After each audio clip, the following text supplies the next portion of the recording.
Hallelujah. Apako Yesu.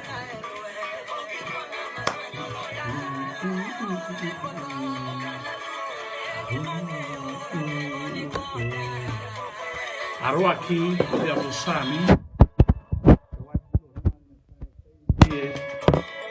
To watu dress sadi ya mapio. Kawuono en Dholuo kiny en Kesogo. Omiyo adwani mondo akele weche moko godhiambo sani mapiyo. Erokamano Stephen Otieno Juma. Arwaki, welcome, man of God.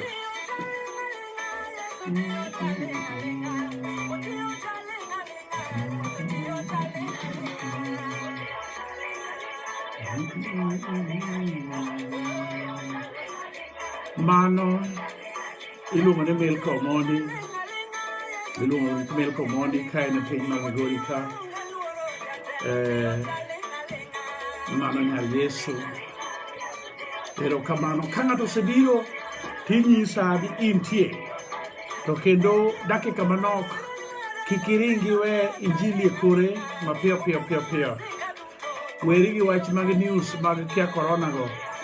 Winjie wach mar ngima godhiambo. Nikech mae man kod ngima sani. Mae man gi geno, mae gima nigi ngima. Joka piny osebago. Kawuono giwacho ma, kiny giwacho ma, laini onge. Laini olal. Yesu man gi laini. Kama wacho tamwa. Nyasaye dhi lochonwa. Yes. Okay, Georgia. Thank you. Wan go keyo George mang'eny. Morina Koth, erokamano kuom biro. Isaac Sude, what a name. Oh, man of God, thank you for coming.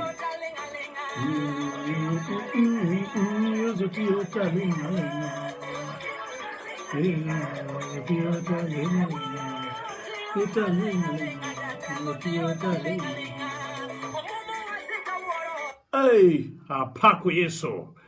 Wachakwa winjie moro machielo ka kaka Nyasaye oseketonwa. Wawinjie moro machielo ka Rolex Wasonga. Kawuono ayudora Rolex samoro network rach. Kawuono ating'o weche mag gweth pato. Adwaro mondo awuo kendo apuonje wach. Ben apuonjo wach. Nikech afwenyo ni nitie weche moko ma kanisa onego ong'e. Koro leng'a mondo iwinj weno matin. Sibitali momo gwedhe kego teng'e. Oh, hapa kisimara bija kono mula. Mkwachi. Moro edie moang. Mutie. Mano nyathiwa, achiel kende. Mano nichiecha, mano kende Melko Mondi, ma nyathiwa, biluongo ni Dalan Rukia, Apostle, motelo ne Bride of the Lamb Ministry. Yes, winja. Yawa gimoro to ka Nyasaye ogwedho to gwedho. Thurwa ka Nyasaye omiyo ji talent mamalo. Hey. John Galogura, erokamano jatich Nyasaye kuom donjo.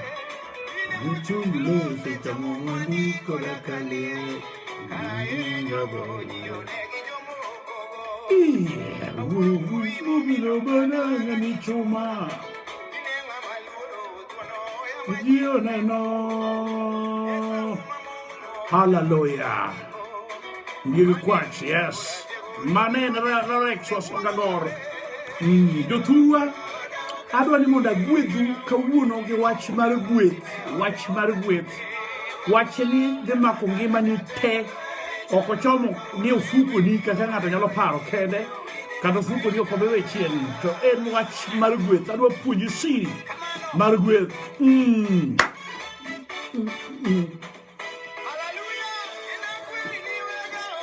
Jalila. Winterwaki. Lucy Kimore, hallelujah. Okay. Nijalo no buogo jodwar, jobecho, jogocho, mano biro mondo maye no buogo. Nitie joma dwaro ngimani. To wino no riembogi. Adhere Brian Zaizi. Zazil, I'm here to busy. Thank you for coming, Adere. Thank you, man of God. You welcome.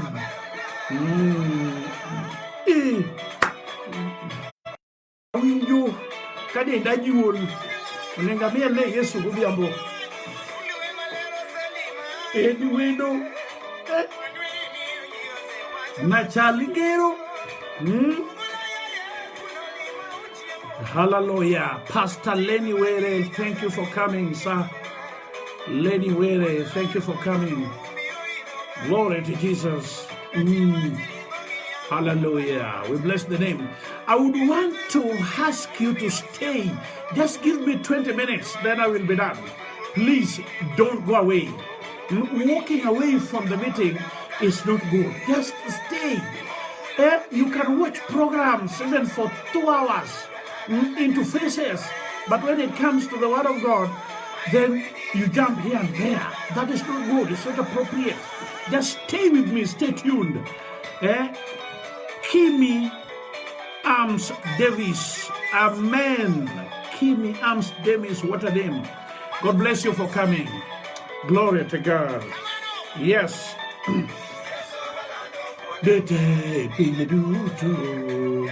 We will come back there. The song is in Luo, and I'm going to preach in Luo. So please bear with me. I'm going to preach in Luo, and tomorrow I will be presenting the gospel in its entirety in English. So I have been multitasking. I've been trying my best, or my level best, to reach each and every individual from whichever location they are found. So please don't be biased when I'm speaking Luo and then you say you're going to walk away. The Holy Spirit is going to help you. Just bear with me, because it is like any other language, just like English, Swahili, Portuguese, French, Italian, whatever. So please stay tuned. Adwa somo watch mokwongo kabisa madwani monda somnu jo Hibrania pargachiel matindo ariyo gi prariyo gachiel. Kuom yie Isaka nogwedho Jakobo gi Esau, kowuoyo kuom gik mabiro timore. Kuom yie kane Jakobo chiegni tho, nogwedho yawuot Yosef achiel kendo nolemo koyiengore ewi lodhe. Kuom yie kane Yosef chiegni tho, nowuoyo kuom wuok mar jo-Israel kanochiko negi wach nochikogi wach chokene. Adwa wuoyo kuom gimiluongo ni gweth Siri patato kata okang' mar ariyo. Namba achiel, gweth en ang'o? Gweth en wach. Wach mane? En wach maber maulo sano, maulo kiny kuom gik mabeyo. Ok one thoni, ok owuoye gik masiche, to owuoye kiny chakre kawuono mabeyo madwa timore e ngimani. Mano e gweth. Ji mang'eny kia ni gweth en ang'o. Kowachi ni ng'ani ogwedhi, tineno pesa, tineno gari, tineno gorofa. Mago gin olembe mag gweth. To gweth gin wuoyo. Gweth a kuom wuoyo. Confession, speaking, wuoyo. Wach ma ng'ato wacho, kowacho kuomi ka en serious, kaluwore gi gik moko miseneno, kata misetimo, kata misewinjo. Gweth biro kare kokalo kuom gik manye timo nyoro. Ok nyal gwedho ng'ato gi gima kiny notim kiny. Gweth itimo gi gima nye timo nyoro, gi gima itimo kawuono. Kaeto kiny, wach ma wach kawuono biro rito ni gweth ma kiny ni chopie kiny. Winja maler. Gweth luwo gima nye timo nyoro, kata mitimo kawuono, kendo kata kitime kiny, to kiny igwedho mana kaluwore kod gik manye timo nyoro. Emomiyo Muma wacho ni ogwedhi lwedo mochiwo moloyo makao. Tieni mochiwo en past, present, continuous. Gweth en wach. Jakobo ma wawuoyo kuomeni, ka Isaka ma wuonegi ne dwaro mondo gwedhi. Isaka dawachonu, Isaka noseti, to ne en gi tiyo moro miwuoro ni mar kelo wich. Nikech koseti ma ok onen, to owuoyo kod wuode miluongo ni Esau, mane en mane duong'. To kodi ni winjo Esau, an sana oromo. Ang'eyo kaka michiri chalo, ang'eyo kaka iberie kendo, ang'eyo kaka iberie loso mchuzi, losna kado mondo acham, mondo atho, dhi kel mondo agwedhigo.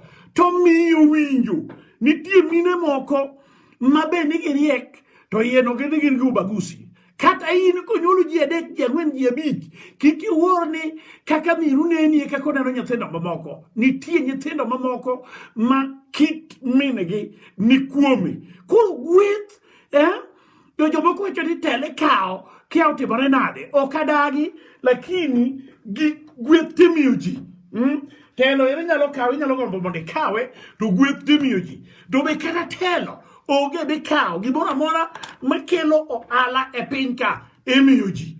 Imiyigo. Sama imiyigo no, weche mimiyigo, miwache, kimiyigo, emiluongo ni ogwedhi. Be winja, Yeso pake. Weche miwacho sama imiyi gimoro, ema dhi rito ni gino. Tiende ya, wachi kama tin. Kata ng'ato kiwacho no gwedhe, kaka gweth mar Nyasaye, Muma wacho ni ok okel kuyo. Blessings of the Lord. Ok kel kuyo, okelo gweth, okelo kwe. Tieni gik ma Nyasaye ochiwo. For example, idwa ng'eyo ji ariyo, nitie ng'ato ma kosegwel, ochal ga mogwedhi, to mago taneno ni pata. Ochalo no gwedhe to be ok ogwedhe. Gima biro nyisi ni ok ogwedhe en niya, ka pesa odonjo, moseyudo millions mamoko, security turi, oritore nikech pesa neno onge kamoae.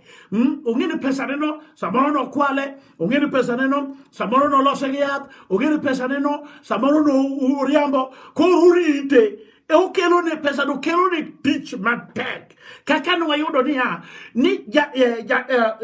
Isaka kano ogwedho Jakobo, nikech Jakobo no kwalo gweth cha, to Jakobo no tiyo tich mok berie. Ok en joy. Mokwongo oninde kor bungu, Nyasaye podo ya ne dot ja wacho ni otame o singore no biro gedo kanyo o duogo o kalo express makara no duogo gedo bada gik mano keto ka ema nitie bange no o chako dhi ong'iyo nyako moro ni mae ma jaber mae madwaro owuonde nikech gik mano komo ni gweth kikomo gimoro makodhi mar gweth tich matek nyaka wacho ni tich matek maluwo ng'amo gwedhi ka wuoru notiyo ma kuok wuok nikech notiyo tije mag ajek mag manyuol to in koro itiyo tije ma digital maber miluongo ni itimo white collar job itiyo to itiyo to lweti okolil in koro yae manual ibire digital mane miwacho no gwedhi to kendo samo gwedhi no okin kod thagruoge michalo ng'ama ne koka chaka fresh mane gima notimore ne Jakobo nokwalo yes gima nawacho ni niya gwethni gima fwenyo ba piyo ni gima Nyasaye gwedho okodew gima Nyasaye gwedho okodew no akanye okakori ni bed jakuo to winji Jakobo gi min-gi kosewinjore ma min-gi okore ni dhi tim piyo okwalo gir wuon-gi kendo chako kelo ni mondo gwedhego yes nowacho ne weche to kata kamano Isaka madine chunye maiye to nodagi emomine no kagicha nobedo go gibno nango omeni yadra gwanda weche ne no menore nigi jaduo odagi gweth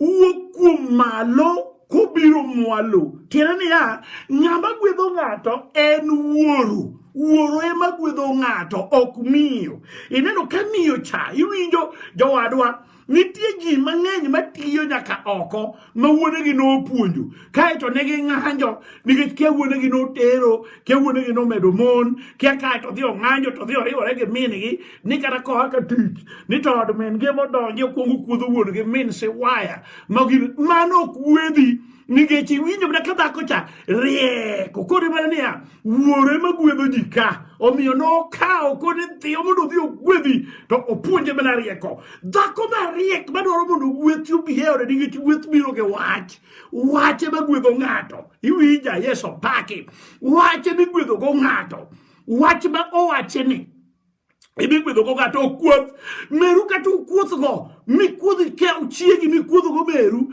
miwache ni mama noromi gi kwecho mitamri moko ikawo gik moko ni baba gi noromi gi kwecho mano to ikia gimitimo nikech ngima mar dhano e piny ka nomiyo ji ariyo ema chalo wuoro kod miyo owacho niya wuoru gi meru luor wuoru gi meru mondo ang'owa ngima ni omedre piny ka tiene niya gweth luwo wach mar luoro meru kod wuoru mondo ndalo otimre omedre kare gweth en ang'o gweth en ngima longevity as it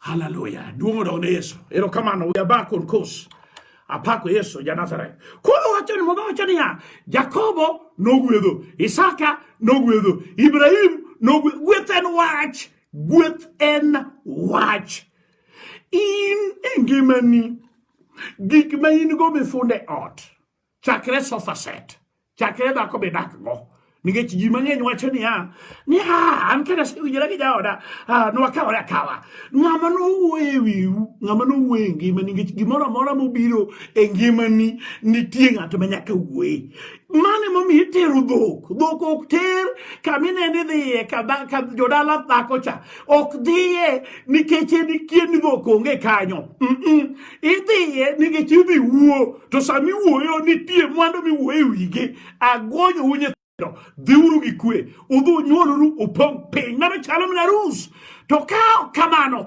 tiwinjo ka dhako siko mania okonyuoma gibotere dalawa onge nikech onge gima nowachi wach manogonyego onge gima no okor kuome gi min gi wuon gi onge gweth biro kowuo wacha ka somni kama na demo mama chelo muma wacho kendo ni akum yie Isaka no gwedho Jakobo gi Esau no kowuoyo kuom gik mabiro timore ni wuoda ini ni ber kama ini ni ber kama ini ber kama in makata mana graduation ketemo nyaka wuo kata ngama oyudo law oyudo degree in law nyaka wuo ko high school of law nyaka wuo ko yudo degree in medicine nyaka wuo kai puoi gole nyaka wuo kuome weche be wacho go egweth ami uwijo ka doctor muchung in charge professor ami ka wuono akonfai wi kanyo akonfai wi kanyo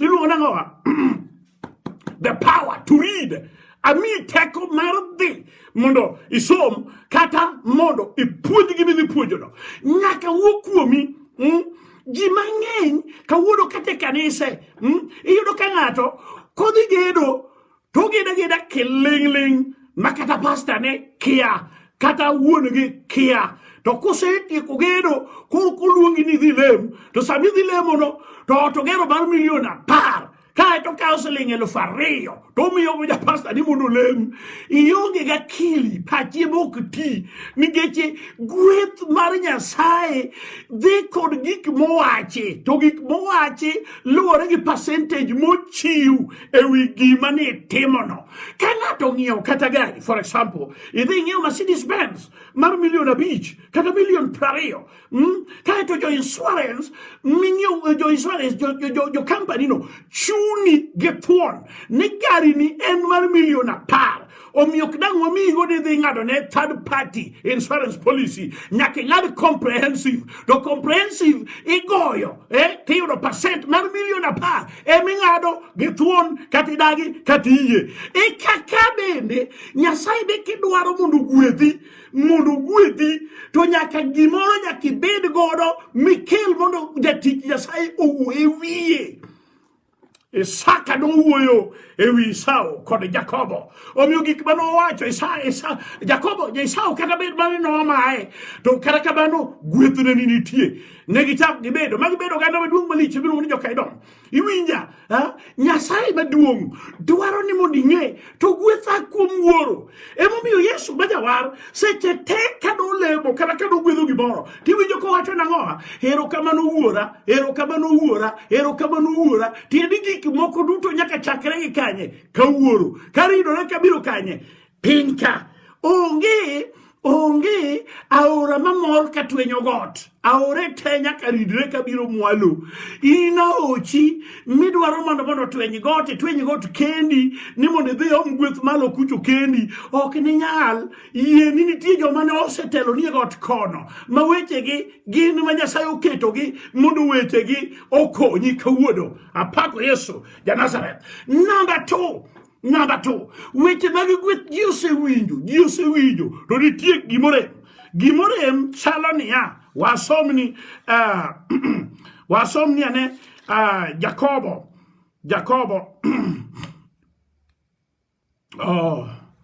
Jakobo wacho niya wasomni ane sorry forgive me for that hitch Muma wacho ni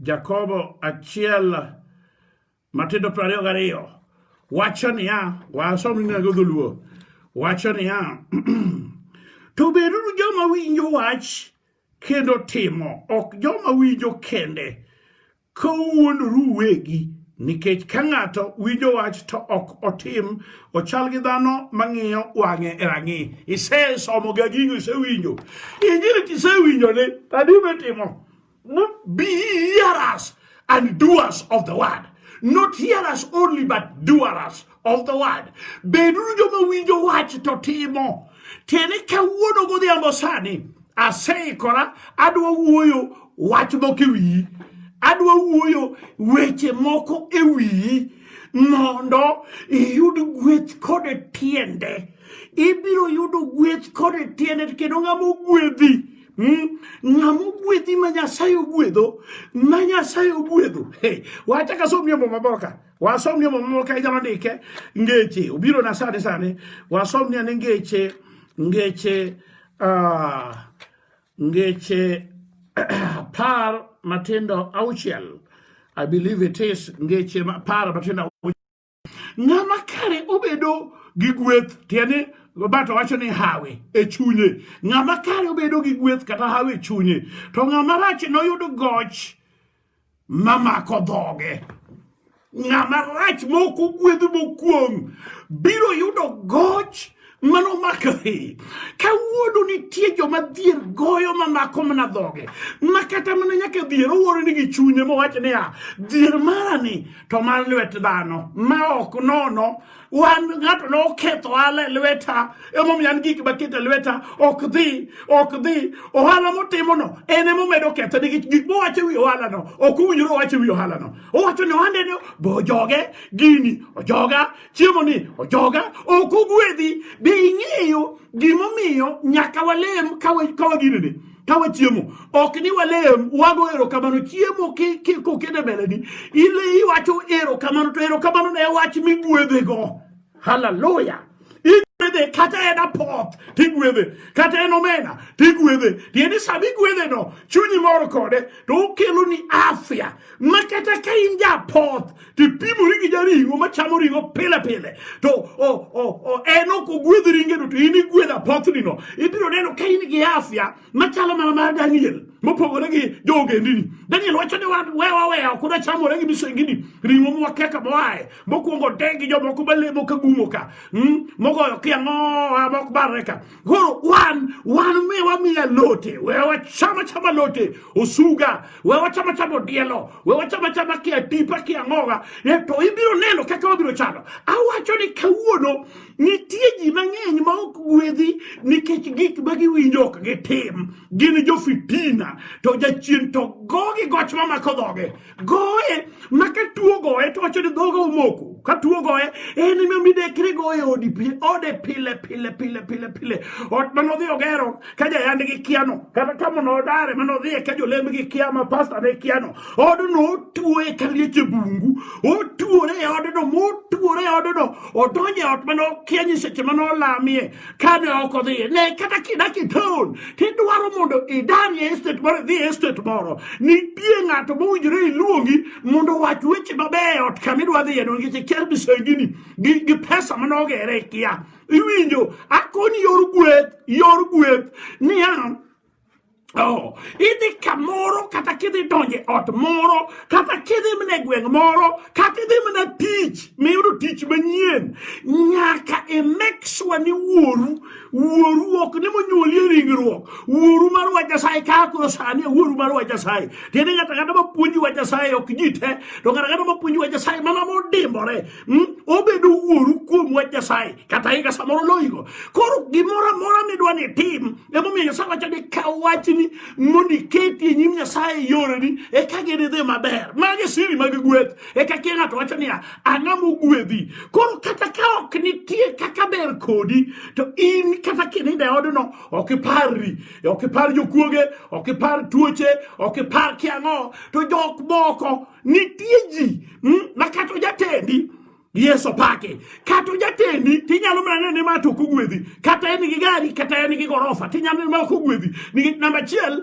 kata in nyake ng'ama lemo kore no ochicha kodi ko kidwa ng'iyo kode ahinya to peja gimomi itindi kalo ng'iyo kode ode kanyo be ok nyal dhiye ka onge appointment akia gweth betimo ne appointment anang'e gweth bigoye ni kwebe ne ka todonjo kendo ng'ama nyalo iri onge ng'ama nyalo iri gi gweth gima Nyasaye ogwedho jawer moro wero ni ka Nyasaye oani malo to kendo kogwedhi ng'ama de iri to en ng'a kata ka Nyasaye ogwedhi to ng'ama de kuongi to ere. Hallelujah. Ka Nyasaye ogwedhi in ng'ama ok tho chicha Ndalo moko jomoko wacho ni kama kuri gikeni tang'ainya ni jomi wuothogo, tang'a ne jomi chiemogo, tang'a ne kaka modho pi, kendo kata kiwe pi moro piny kanyo kik idhi kawe. Gweth tok wach kamano. Gweth wacho niya, Ruoth Jehova Nyasaye e jakwadha, en ema obiro rita nyaka jojuogi madwaro mondo onegi kikia. Kata kidhi dala we chicha nini ng'ama ogwedhi kata dhi dala ok chiji ni odonjo gi yorni to owuok e yorni, owacho nodoko rucha kata odoko otieno ma kawuono, mano ok ogwedhi. To kogwedhi kiwuok dala ni idhi dala iwacho ni to kiny awuogi kiny sa 8 abiro dhi, jojuogi temane kogweng' ikre uru. Ndalo moko manadhi loka mokwongo biro tiyo gi wiye jomoko rekona akoni ng'ama nega kotemo ni odwa nega en ema otho, kendo wabiro dhi e liende ma wanabedie liende mwatieki, nikech ng'ama ogwedhi ok luor godiochieng' kendo ok oluor gotieno. Ng'ama ogwedhi kata kijatich Nyasaye kogwedhi adieri ni telo mineno ni nitie ni bisopro ne ok iyake, ne ok ikwale kaka Jakobo mondo tich matek omaki. Bisobe mang'eny thagore din ka kabisa, kendo gichandore din ka kabisa. Gimomiyo gichandore nikech ne gikwalo telo moko, gikawo telo gi ng'wech kapok Nyasaye omiyogi.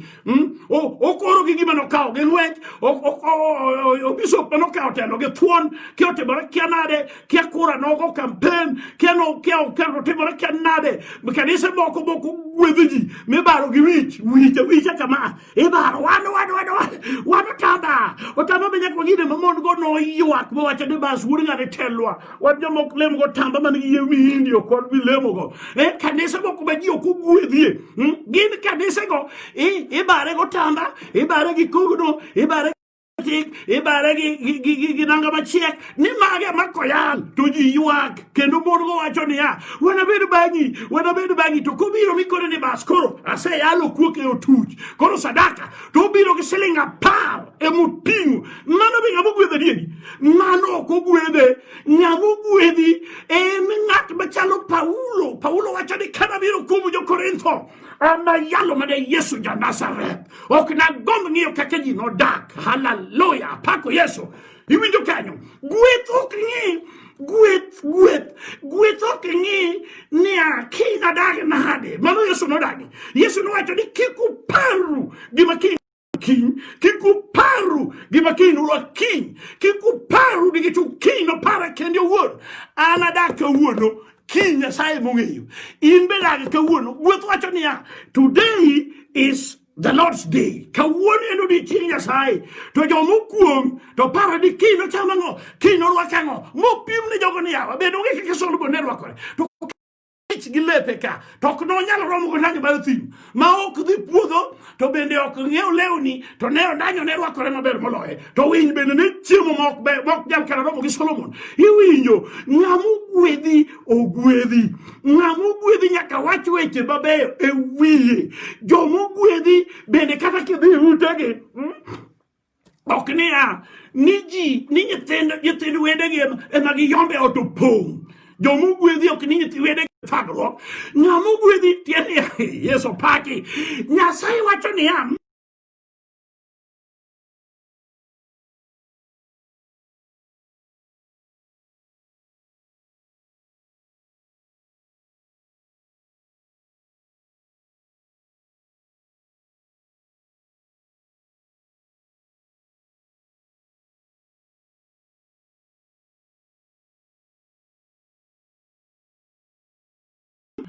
the network, yes, it is back. Yes. Iwinjo. The love of God is vertical. Our talking almost every day. The love of God is vertical, but our duty is to horizontally reach others. Ke ise ero Nyasaye ma era ne otudore kodi mo wari. Koro in gi modong wa ne Nyasaye jogene. Iwinjo, mondo gwedhi yie mondo joge Nyasaye mondo gwewi, mondo gwedhi kony ne Nyasaye jogene. iwinjo mane gweth to ni Nyasaye kende miluoro ok ibidhi e polo kono ok ibidhi kono semiwa weche ne wane ma wan kodi ka wane ma nyaka wawuo kodi wane ma nyaka walemni wane ma nyaka wariwe rus wane ma nyaka waiki kitho wane ma nyaka wabatisi wane ma nyaka wamiyi nying wane ma nyaka wamiyi tich wane ma nyaka wapuonji sikul wane ma nyaka wasetni penj wane ma nyaka walemni gimoro amora en wan malo oera biro vertically the love of God comes but horizontally that is our obligations not even angels sokial kaw gimoro ngwati koro siri mar gweth en niya in kaka ng'ato nyaka iye mondo owuo kuomi adwa somo moro kama piyo nikech dakoni nyan gede kama nok wasom ni jo Filipi mondo winje mondo wach weche mabe e wi godhiambo adwa ni mondo wach weche mabe e wi godhiambo I want to speak some words to winji bed ng'ama winjo to timo dwar mondo wuoru owuo ewi mane ma Elijah notimo gi Elisa dwar mondo wuoru owuo ewi onge kama Yesu nose wuoye ma ok oluongo nying wuon seche te no recognize the Father nikech wuoro ema gwedho ji wan bende kaka Paulo nobedo agombo Timotheo moro kanyo kata Tito moro kanyo manyalo winjo wach inyalo winjo wach japadri mochung' e nyimi mondo ing'e ni mane wuoru weketo ridhi josiasa manono manigi sitori mag Finao gi Fileto machalo sitori mag mon moti mag jo-Yahudi mimine wach to gima ji ong'e to onge joluo wa kaachiel kod jomowar weche ariyo nitie ma kichako ni wuoye to nyaka yud lweny makata yae achiel kuom gi en warruok kabisa magolo Jaramogi en nyaka yud lweny namba ariyo kuom gi en pesa kama koro idwa gwedho ji mano to koro ng'ato nyalo wacho ni mane machon mane manyien ma ok wanyal jogo dwa chwe gi pesa wa Bishop chwe nyathine chwe members to dhero sani ji odenyo kiotimore kenade apana nyaka nitie nyaka gwedhi mondo yud weche mag gwedhi mana weche ma misanegi muma wacho ni do Filipi 4 chakre matindo 14 adwa ni mondo winji to nutimo maber ka nuyuora e chandruokna un jo Filipi ung'eyo bende ni ne ndalogo ma wach maber nochoponu kana Makedonia onge kanisa machielo ma nokawo ting'a mar chiwo mar mich manayudo mak mana un 16 wacho ni to kata e Thessalonike kane achando nokopona ok dichiel kende to ndalo ariyo kik upar ni 17 kik upar ni mich emadwaro gik madwaro en ni mondo nyak omedrenu adwaro mondo gwethu I need your supplies your supplies, your development. You should be enlarged. And gigik mokuduto modwaro. Kendo moloyo onge gimoro machando koro. Ka Efradito osekelo chiwo mane wuoro en tik mang'we ng'ar misango ne Nyasaye oyiego kendo malong'o ne kendo Nyasacha nomiu gik moko duto ng'ato wach nyani duto Nyasacha nomi ng'ato wach nyani nomiya gik moko duto koro wach ni Nyasacha nomiu gik moko duto mochano kogolo kanye winjna ogolo kuom muchano kuom mwandu ne manigi duong' e Kristo Yesu chung' kare Nyasaye kanyo ni gwetha kuom wuoro duong' obed ni Nyasaye wuonwa manyaka chieng' mae wach na Paulo wacho kose wuoyo iwinjo kokwano Thessalonike okwano Makedonia okwano remne ochako wacho yudone ochako wacho kakonyalo ochako wacho kaka in contented iwinjo mundu gwedhi allow a man of God to speak in your life mundu gwedhi gimora mora mitimo yie mondo wakaw lweto wakete gino wawach weche mabe gino wetimo gik mogi pachi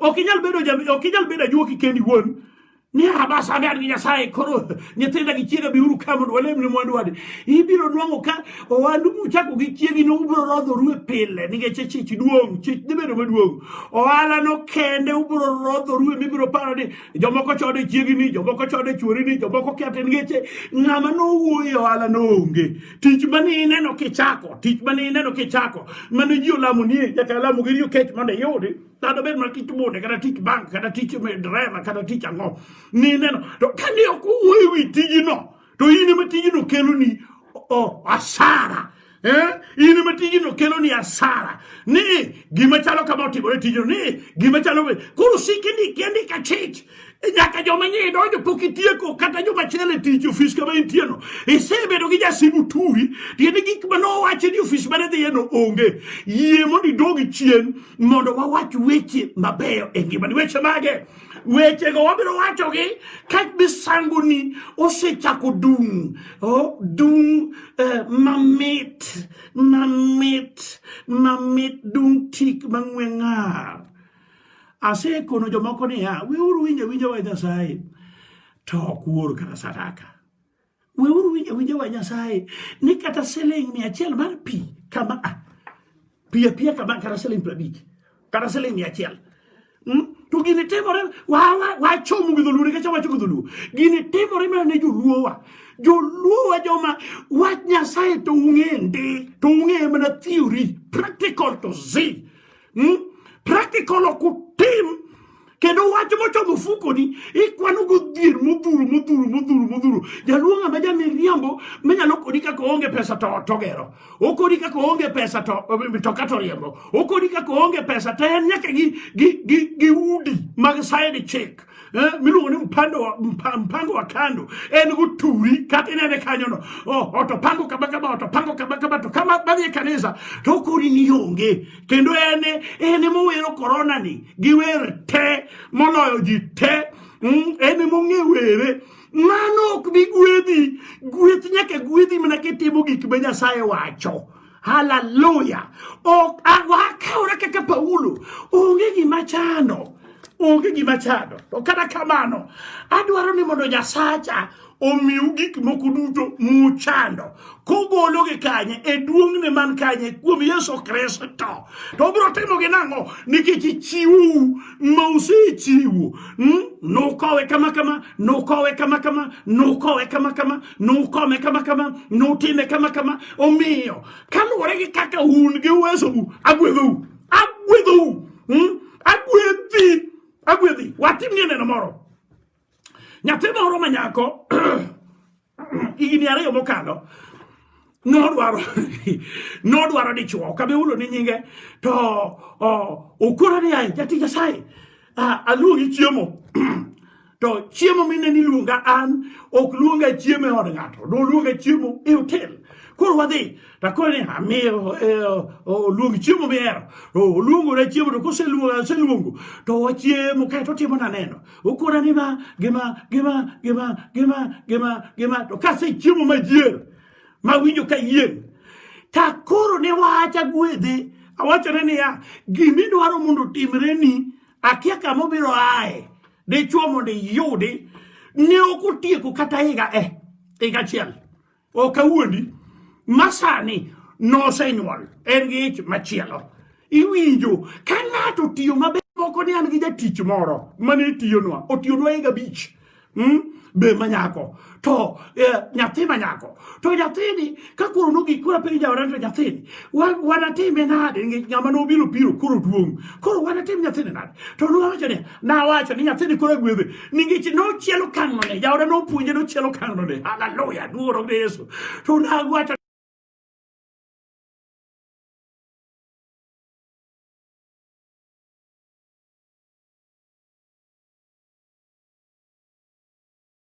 gik ma Nyasaye timo nigi gwethgi kawuono adwa ni mondo agwedhi I want to speak life into your life.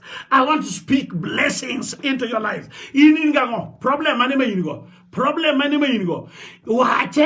Wache chunyi kanyo kati in inbox ya to sanita wacho ni mundu gwedhi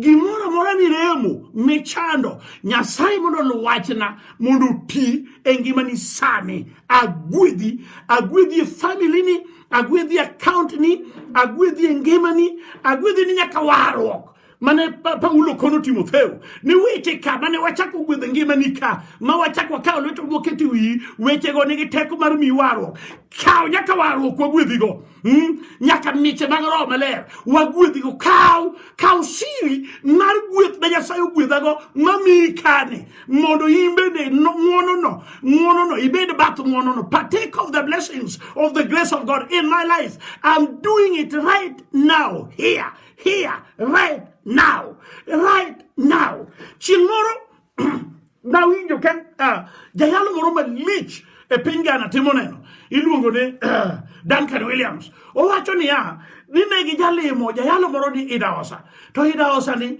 ng'ama lich ahinya maga achiel kuom joyalo mahero kabisa mane onge gima doido sarakasi gi vitimbwi matia neno go jomoko kagi gine gionge go ni kia kel kia ngowa kia timore kia nade kia timore kia darapana make joma Nyasaye ne tiyogo to ni negi dhi nyaki room ne koro chieng' moro owacho niya Williams wacho ni oyedepo ne tera check machula jotije ga chiel te na wacho ni jomoko ng'eyo koro winjo ka Idaosa lemo ne owacho niya ni Nyasaye gik mane okatimo nyathina ni koro timi neno kaka koro okawo ting' gik mane chanda otimo te kare momiyo anasedhi Canaan land kamoye de pogero olomio duong moloyo city ma Kisumo cha CBD ma Kisumo compound mar kaniso ede poloyo ninge kanyo nitie airstrip kanyo nitie bank kanyo nango nikeche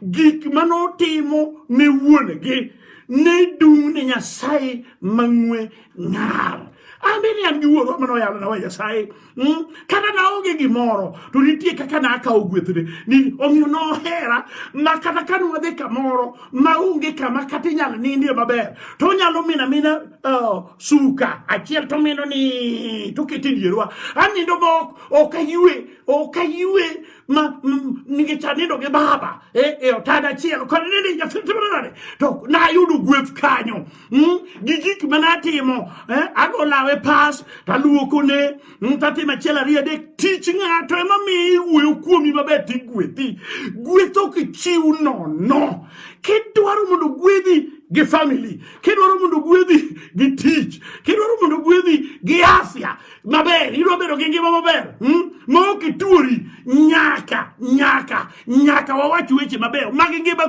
kuomi wala mi Nyasaye maduong' godhiambo Nyasaye maduong' erokamano agwedho jogo agwedho joma ne winja kata joma biro winjo gini bang'e agwedhogi kendgi agwedho nyaka mapok onyombo madwaro mon oyudi agwedho nyaka madwaro nyithindo oyudi agwedho nyaka madwaro tije oyudi agwedho nyaka madwaro capital mar dhi timo ohala oyudi nyaka kama gidwa dhi settle magimanyo e taonde maginitie mondo gitim ohala agwedhogi mondo giyudi Nyasaye agwedhogi e area duto agwedhogi korka cham agwedhogi korka chich agwedhe kadhi chien agwedhe kadhi mbele agwedhe kadhi malo agwedhogi kadhi mwalo agwedhogi Nyasaye duodo ni kumlocho negi erokamano weche te e nyingi Yesu Kristo Ruoth amen watudre sime namba ing'eyo kokamano tinyalo inbox ya watudre mondo gwethno chop kare Nyasaye mondo gwedhwa e nyingi Yesu Kristo Ruoth